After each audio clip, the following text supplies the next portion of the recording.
Hi guys, welcome to Westminster. Michael Heaver here. Patrick Christie's here. And my, what a turn up for the books. We've heard a long time now about foreign interference and big money in the Brexit debate. Well, yes indeed, there is some big money. It's George Soros' foundation, it's 400k, you've probably heard about it. We're going to be talking about that and a whole lot more, including grid girls, including John Venables, the child killer. Lots and lots of things to go through. As ever, please dive in, get involved, tell us what you think. But Patrick, George Soros, I think that's the hot topic. Absolutely. Well, I'm sure if you've missed this, you must have been living under a rock for however long now. So George Soros, it emerged, has given £400,000 to a group called Best for Britain, which was founded by one of your favourite people, I'm sure, a lady called Gina Miller. So that will ring some alarm bells.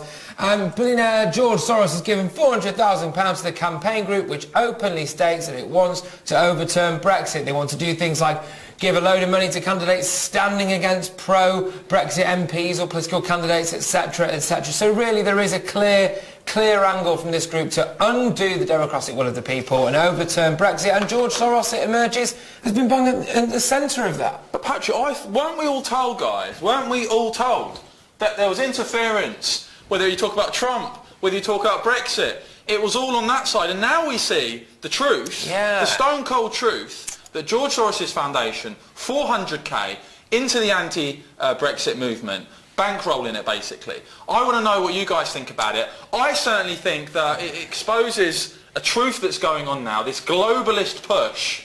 It's big money, it's big politics. We're going to go into some of the meetings that George Soros has been having with senior EU figures. But for me, it sums up EU politics, and we're going to be going into all of that and a lot more. If you're enjoying this, by the way, support us. Give us a thumbs up on Facebook, give us a retweet on Twitter, visit westminster.com. You'll see the stories coming up as we speak today. We're starting to get our house in order now. Nice shiny little studio, lots more to come from Westminster, so make sure that you're following all of our accounts for what we've got coming up. Patrick, comments? Well, we're getting some load of comments coming in already, so thank you very much, guys. Ian Edwards says, anything Soros says or does is to make more money for himself. David Baker saying, Ramonas won't call this interference, it suits their agenda to stop Brexit. And this is interesting, David. Yeah, that's interesting, isn't it? It's very, very interesting today, the reaction. But we're going to come on to this in a little bit later. You know, for example, can you imagine if the shoe had been on the other foot, you know, and actually it emerged that someone for a pro-Brexiteer had pumped in, funneled in loads of money and was trying to, you know, really influence the EU referendum, people would be going mental, wouldn't they? Because the cobblers I was seeing, guys, from Ramonas last night on Twitter straight away was, it's very irresponsible for people to push this conspiracy theory about George Soros. Sorry, there is no conspiracy theory, right? Yeah. This guy's copped off 400k through his foundation that's gone directly into people that basically want to water down and kill off Brexit. And the fact is, that is stone cold truth. And they don't like it. And they don't like it because a lot of these same people are the people who want you to believe that there's a massive Russian conspiracy to subvert democracy. When in reality, we're seeing massive amounts of money now from Soros having gone into the anti-Brexit side. They don't like it at all. But it's going on, but it's being exposed. Let us know what you think about it. And actually, just on that, there is a fantastic tweet that we've seen by the Russian Embassy here in the UK. So Russian Embassy UK on Twitter, saying a Russian company spends 72p on ads, and that's referring to Russia Today, as you join the Brexit referendum. A Russian company spends 72p on Facebook ads. That's interference, hybrid war, and parliamentary inquiry needs to be called. But Soros spends 400k on bringing down the UK government. Nothing to worry about there. So Maxwell Darks on Twitter, thank you very much for your comment. Do keep them rolling in, guys, saying that surely the British people are not so stupid. They can see it's all about money. Got the elite. Well, if you go on westminster.com, you will see an interesting follow-up we've done on this. I mean, it's all public information. It's all out there. George Soros had a very, very interesting 2017 because he basically had a number of meetings with senior EU figures, including Jean-Claude Juncker. They had a nice little kiss and a hug and an embrace. Absolutely. Apparently they go way back. They're all muckers. And an answer given by Frans Timmermans to the Vice President of the European Commission confirmed that last year senior EU officials held meetings between April and June with George Soros at his request. I'll read you exactly what they said. President Juncker, First President Timmermans and Commissioners Moskovsky, Stilansky and Moridas. Well done. Thank you very much. He's been practicing that all day. First try that one. Did indeed each meet with George Soros at his request on 27th of April, 31st of May and 1st of June 2017. So let me boil this down now. You've got a billionaire who's basically bankrolling the anti-Brexit movement, his foundations bankrolling the anti-Brexit movement in Britain, who is so powerful that he can put in requests to meet senior EU officials, including President Jean-Claude Juncker. And at his request, he gets those meetings. And actually, the worrying thing as well is... Isn't that interesting? The worrying thing as well is it turns out we listened to a news report earlier today in the studio here where the justification for this at the time and for them to not really let many reporters into the room was that, oh, it's all right because Jean-Claude has been friends with George Soros for years and they have a very close relationship. Yeah, that's exactly why we should be in the room, because we need to know what on earth they are talking about, because clearly there's some kind of agenda here, isn't there? There is, but guys, let us know what you think. Keep your comments coming. If you're enjoying this, retweet it, like it. There's a lot more to come from Westminster. We're stepping our game up, but you're going to see a lot more in the coming weeks, some big plans, so you want to stay tuned and make sure you're following our accounts. Patrick, what are the people saying? Let us know what you think, guys. Well, absolutely. So, Helen Morris says there's probably a lot more money changing hands behind the scenes. Raymond Watmore saying pity he doesn't use his money more usefully. And so a lot of these, some of them we're not going to read out because there's a lot of anti-feeling here towards George Soros. Quite a bit of anger then we're detecting. Absolutely. I mean, we have a nice one simply just about my hair, just say nice haircut, and I'll take any compliment I can get. So I mean, guys, what are you thinking of the hair here? Who's winning the battle of the hair? Yeah, well, I mean, it's not really a contest, but don't hurt his feelings too much. There is no conspiracy. No foreign money has gone into the making of this hair. I don't know if Patrick's taken any, or... Well, no, I've not Have you registered your donations for your haircut? No, I've not, actually. I've not. But in fact, I will put all my money into trying to get the hair back on and undoing the work that my last hairdresser did. But guys, seriously, we're going to keep highlighting things like this because I think it's a very interesting story. It shows you that the anti-Brexit movement is being part-funded bankrolled by people like George Soros. So we're going to keep an eye on that, obviously. Can I just quickly jump out? Because you may well, I'm sure all our educated Westminster viewers here will have been looking at the news throughout the course of the day, and you will have seen various things about George Soros in the news. Now, you would have thought, as we just said, if say, some Russian money, if Big Vlad in the Kremlin there had been involved in some kind of funding of the Brexit campaign, I mean, there'd be calls for a second referendum, wouldn't there? There'd be calls for all sorts. Got some interest. Sorry. No. What? Just an interesting comment here from Mrs. Mayhem. Hey, I'm stoked to be joining this twerk fest. Now, you're a little anonymous tweeter there, trying to jump in. We should put a warning on these broadcasts because, guys, if you're a snowflake, if your head is in the sand, you are going to hear some things on this show, on this broadcast, that you may find uncomfortable. The cold, hard truth. Sometimes it's hard to swallow, but you are welcome. And we hope that you find this whole experience educating. Well, look, one thing I found was quite troubling about the way that the media seemed to go on about this Soros thing was that people were very, very quick to say, oh, actually, these reports are all anti-Semitic.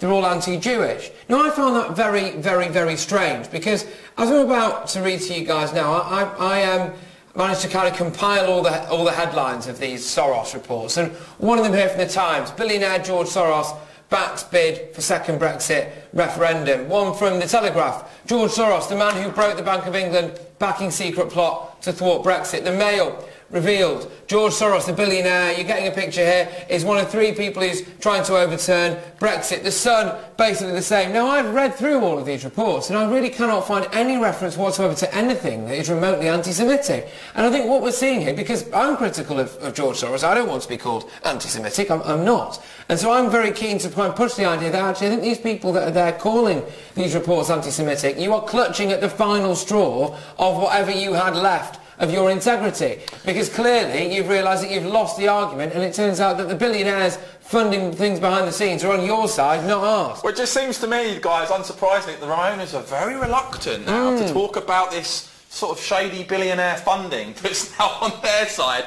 And yeah, the truth is out there. You can go and see it on westminster.com, as I say. Juncker and Soros, the video of it. Interestingly, the Hungarian media said at the time that it was a quite unusual meeting and that it was basically a sort of a secret venue that not many journalists was at. It was completely behind closed doors. And of course, guys, of course, no questions. You couldn't be having that, could you? Now, why would you want to ask him questions? An EU president with George Soros, billionaire, having a meeting. And there'd be questions or scrutiny. Oh, come on, that's ridiculous. The man who has the financial clout to directly influence your future. Now, of course, we'll ask him. I've got no questions. Guys, if you're enjoying this broadcast, tell us what you think. Jump in with your comments, give us a like. give us a retweet and get involved. We're going to change topics now. If you want to, by the way, if you've got any Soros comments, we'll keep going back to them throughout the broadcast, so do keep them coming in. Now, a issue very close to my heart, I don't know about you, is the issue of grid girls at Formula 1. Not just grid girls, we've got... Well, there are all sorts. There's darts walk-on girls, and there's ring girls as well. Now, the ring girls for now are safe, which I'm very, very delighted about, but we're now looking at grid girls that have been banned and darts walk-on girls. And the interesting thing about this, guys, that really fascinates me, is you have this situation where we hear about feminism. I've not seen any of these, well, many of these militant feminists, if any, actually come out and say, good God, these women, independent, beautiful, successful, well-paid, about to lose their jobs. None of these people seem to be standing up for them. And it's one of those things, Patrick, where there's a complete disconnect here between the commentariat, who's sort of snobby, sort of very sneering, an idealistic view of how things should be. Yeah, and a Good Morning Britain, the ITV show, they did a poll on this, and they asked very simply, do you think promotional models at sports events such as grid girls should be banned? 89% said no. Of course they shouldn't. Most people in the real world recognise that these are women, they're doing great jobs, it adds a bit of glamour to these events, there's absolutely no harm done whatsoever, and yet you get these killjoys, frankly, just saying, well, you shouldn't be doing that. And very interesting, before we go to some comments on this, is that one of the women on ITV, Sarah Beverly Jones, made a very interesting comment. She said that, if I'm honest, in the past week, I probably received some of the worst comments from women applauding the ban than I ever received in that industry. Now, isn't that interesting? That these women, young, successful, beautiful, doing what they love, they're now getting abused. They're now getting bitchy comments from so-called feminists who seem to have a problem with them choosing what they do for a living. I mean, it's complete. For me, it's a class issue. It's complete and utter snobbery, and it's a very, very fringe view. As the Kay Gibson's getting involved. Thank you very much, Kay. I think you've hit the nail on the head here. If you don't like it, don't watch it, but don't make the girls unemployed. And this is interesting, isn't it? You see, I find, is this really where we are with feminism now? That actually what feminism means is if a woman isn't in the type of job that you, as a woman, agree with, then she should be made unemployed. I mean, I find that very odd. I think we've just had a load of things about the suffragettes, haven't we, recently? Now, I think the suffragettes will be turning in their grave if they saw the likes of the women that were on, the kind of white, middle-class, privately educated, corduroy-clad, entitled people that were on things like Good Morning Britain, deliberately, seemingly, celebrating when thousands of these women are now out of a job. I mean, how insulting is that to these girls, that you're saying they're not intelligent enough to make their own career choice? I mean, I find that absolutely sickening. And I was intrigued by this because the question they were basically saying, when they were pinned to the mast on this, the question they were basically asking was, well, do you just think it's good enough? And they went, well, no. Well, maybe if you've been privately educated since the age of 4 and your daddy's an investment banker, you could argue that parading yourself around a ring isn't good enough. But you know what? For a load of people, it's bloody well more than good enough. So, yeah, shut up, basically, is my point. Just a question here from Adam. Keep your comments coming in, guys. We do love the interaction element of these shows. Saying, what is that symbol? This is, and I can't believe you're asking this question, frankly. If you don't know, get to know. This is the Westminster logo of what is going to become the hottest political show on the internet. There's a whole lot coming up, guys, and if you don't, you seriously do not want to miss what we've got planned. This is just a sneak peek of what you're seeing today. This is just a little preview of what we've got planned, what we've been working on. So if you like having open, direct political debate, this is the place to be. That's the Westminster logo. I'm Michael Heaver, this is Patrick Christie's, and these are our little shows. So if you're enjoying them, again, give us a like, give us a retweet. We're going to move on now to a much more... It's something we talk about a lot, isn't it? It's this sort of, this sort of terror threat. We think it's something that's incredibly important. Yeah, absolutely. So it's a bit of a shift, obviously, from Grid Girls, but we are now going to talk about this man who you may have seen in the news today. If not, do check out westminster.com because it's all on there, of course. This bloke went from England, he left England, and he travelled abroad to fight against ISIS. So he travelled abroad to Iraq and Syria, and as he was over there, he obviously was fighting against mass jihad. So now he's come back to Britain. He's facing terror charges. Now, I find that a little bit strange, considering the fact that around 425 people who we know of, who are actual signed-up ISIS fighters, have gone abroad to fight for ISIS, so they are, by definition, terrorists, and they've come home back to Britain. And I've personally called the Home Office, the Crown Prosecution Service, the Ministry of Justice and the government as a whole, and not a single one of them can tell me categorically that any of them have been prosecuted. Now, it seems a bit odd to me that you would have a bloke who's fought against the Islamic State coming back and getting prosecuted, but of course the trial continues. And guys, if you don't know, we've done a hell of a lot on this. The fact is, this is fact, around 400 returning jihadis have come back to Britain, and the government say openly, they said this in Parliament, that a significant proportion of them are no longer regarded as a threat to national security, and so presumably they've gone to Syria or Iraq, they may well have been trained to kill, and they're now just walking around. And that's the position they're in. And the great paradox of this is that Defence Secretary Gavin Williamson, along with other ministers, I think Rory Stewart was another one, basically said that the jihadis that go abroad, rightly, should be killed and never allowed back.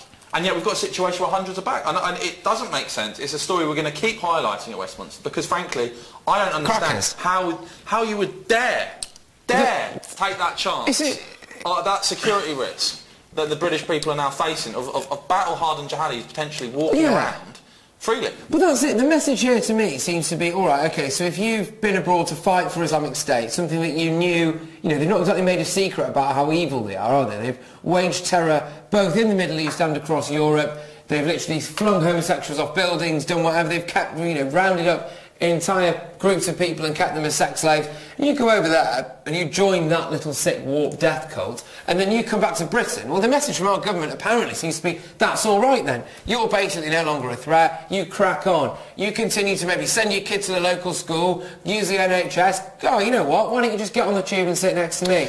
But if you've been abroad and you're British to fight against ISIS, well, apparently you're a problem. I find that a bit weird. Some comments coming through now. Canadians saying, this is on Twitter, saying disgusting.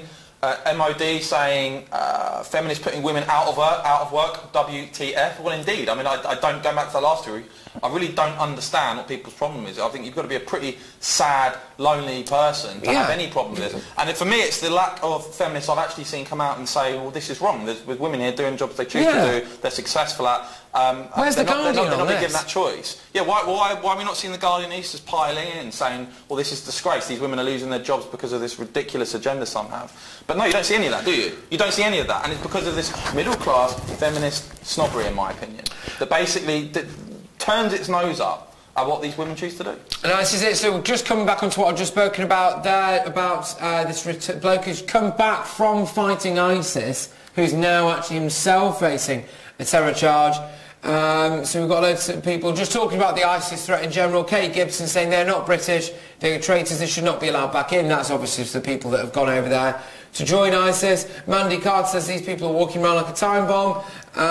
And this is it. So yeah, basically no support whatsoever, it would seem, for the fact that the government seems to be okay for these ISIS fighters to come back and live among us, but if you go and you fight against ISIS, apparently by the way, you're guys, a terrorist. You can follow us on Twitter at the below. Get involved. Especially me, obviously. But either way, if you've got time after, jump on my account. Now, just turning to another case, you may have seen this horrendous case. Really, this John Venables, one of the James Bulger child killers. Back in the news, been sentenced to 40 months behind bars for possessing over 1,000 indecent images of children. Yeah. And possessing a paedophile manual, they call it, which I don't even want to go into. But the fact is, my heart really does go out to the family of James Bulger, and they've had some comments to make themselves, which we'll go into in a minute. Because here you go, you've got a child killer who's been released, has been found with abusive, industrial quantities of abusive images of children being abused. It's terrific, isn't it? And he gets 40 months. 40 months. And according to the lawyer for James Bulger's mum, who made a statement outside the court, that could mean this sicko is eligible for parole in around 2 years. Yeah, and we won't know who he is. The British justice system has got massive issues. I don't know, frankly, guys, what the hell is going on, where you can have a child killer found guilty of possessing child porn and most disgusting material, and he gets 40 months. He shouldn't see the light of day again, should he? No. Well, he should not see the light of day. No. And this is it. So we've had some. He's lucky to be alive, actually. So it's the comment Alice Hunter saying we have/need to know at all times where he is, and this is it, isn't it? Again, it comes down to this ridiculous situation that our government's putting us in, where you could release this bloke from prison, presumably he'll wander back into some community where there might be kids in that community. I mean, what kind of message is this sending out? This bloke is in my opinion, one of the most evil double acts who have ever walked the face of the earth. Well, it doesn't get any lower, does it? No, it can't get any worse. It can't get any worse. Something I'd like to throw, which I know you've been talking about on Twitter, Patrick, is do we need to look seriously again at the death penalty? Is justice being done here? It's interesting, isn't it? Is justice being done here, guys? We saw another case with this, the so-called black cab rapist. Yeah, John Warboys, There's obviously huge controversy around the parole. When it comes to sort of serial rapists, when it comes to child killers, when it comes to murderers, I saw another case this week of a guy who was on caught on the CCTV going in, following an ex-girlfriend who broke it off with him into a gym, stabbed her 75 times in a car park, was found covered in her blood. Does he really deserve to stay alive? In cases like that where it was absolutely stone cold, 100% that person, do we need to start looking at the death penalty again? I'd love to know what you guys think. Is justice being done here? We did have a comment coming in. I'm sorry that your name has disappeared down this list, but basically saying that, well, Peter Coppin's saying he should be castrated. Someone just said a length of cheap rope is all he needs. And it's interesting because, you know, look, realistically... 40 months, I packed. Yeah. 40 months. You know, after all this guy has done. Yeah. He still only gets 40 months. I mean, I would make the case, you know, let's just say, so he's out in 20, probably. You know, I mean, is he ever really safe for release? Someone who's done these type of things? Of course he's not. And don't remember, with these types of cases as well, and I dare say it would be the case with the black cab rapists, you're talking then about you get an identity. You're talking then about you get protection. You get put into all of these schemes, presumably, because if you're a high-profile person, you have to be protected. And this goes on to actually what the parents of James Bolger have said. Yeah, absolutely. Basically, his dad, Ralph Bolger launched a legal case to overturn the sicko's lifelong anonymity. And he said, we've got to watch this sexual deviant. We know that what he's capable of. He's just waiting for another victim. Let's make sure there are no more victims. And he wants the anonymity on this sicko taken off him. And frankly, how could you argue with that? Yeah, how could you? I would want to know where he is at all times. I would want to know, you know, where he is so I could keep track of him, because as far as I'm concerned, and it's not just as far as I'm concerned, history has shown us if you don't know where he is and what he's doing something absolutely disgusting and illegal, isn't he? So why on earth would you not want to know where he is at all times? And Denise Fergus, who's the mum of James Bolger, she tweeted about an hour ago actually, basically saying, yesterday the system failed me and my son James again. I was devastated and angry. I need your help to stop this happening, not just to me but to other victims and their families. Watch tonight ITV at 9 p.m. with Trevor McDonald, #Justice for James. She's then got a petition which is calling for a public inquiry into the whole case. And I think as we as a country, we're far too... You've got to put yourself in the shoes of these people. I mean, how horrendous must it be for your child to have been killed by someone like this, some animal? Yeah. And then years later, they're getting caught with this disgusting, appalling material. Twice. And they get 40 months. That's it. The thought of that family, that he's then going to be out potentially in a few years. We are so bad. The justice system is just not looking after the interests of victims' families, in my opinion. I think it's a disgrace. And if it was me, if it was my family, your heart goes out to Denise Fergus. You know, she said again, yesterday the system's failed me and my son again. And it's how can you disagree? It has. They don't feel like justice has been done. Yeah, and you look at, I mean, I just think for me, one thing I'm massively against is hypocrisy. And when you look at this type of thing, and some of the sentences that people get for lesser crimes, you know, for people that maybe have been repeat drink drivers, or people have done something that's significantly less bad than what this bloke's done, and they will end up with longer in prison, you know. And you think, really, what's going on here? Do we not need a bit of an overhaul of our judicial system or something like that? I mean, I don't know. What do you guys think? Guys, we're going to keep highlighting this. We're going to go to some comments in a minute. But if you are enjoying this, you know, very tough issues, some of these, but we do need to talk about them. We do need to discuss them. We do need to highlight them because we can't keep going on the way we are. I don't feel like the justice system in this country is serving, as I say, victims' families. I think it's a disgrace, and I think justice isn't being done. So if you are enjoying this, do give us a like on Facebook. Do retweet us on Twitter. Help spread the word. And visit westmonster.com where you can see more about all of these stories.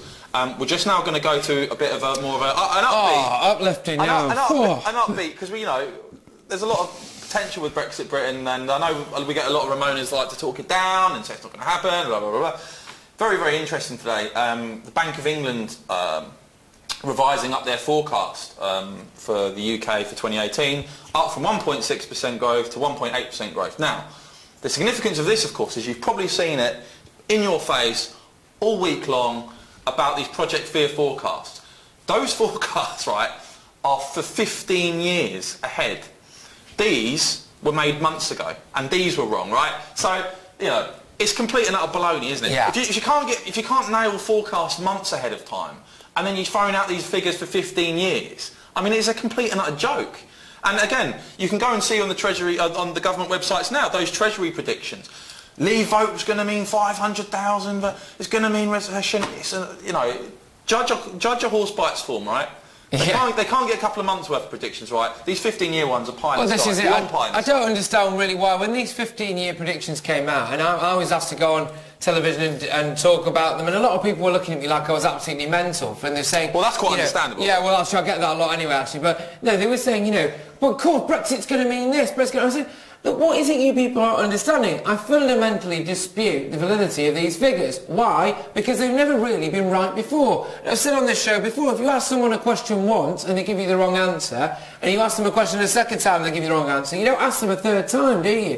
Why on earth are these people given the kind of held up to this level? You know, what have they suddenly found Mystic Meg's crystal ball? They've been able to accurately predict 15 years into the future. Bearing in mind there was a global financial crash that they didn't seem to see coming. Mental. The thing that makes me laugh about this, guys, is it all seems to be one way. So whether it's the Bank of England forecast or the things that are all getting leaked, isn't it funny how they're all pessimistic?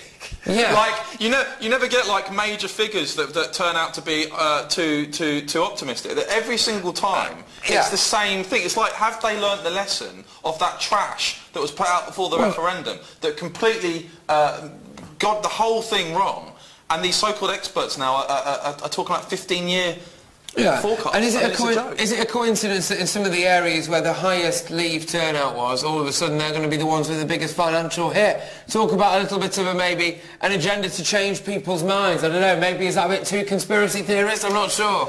Yeah, lots of your comments coming through on Twitter about capital punishment. Yes, bring it back.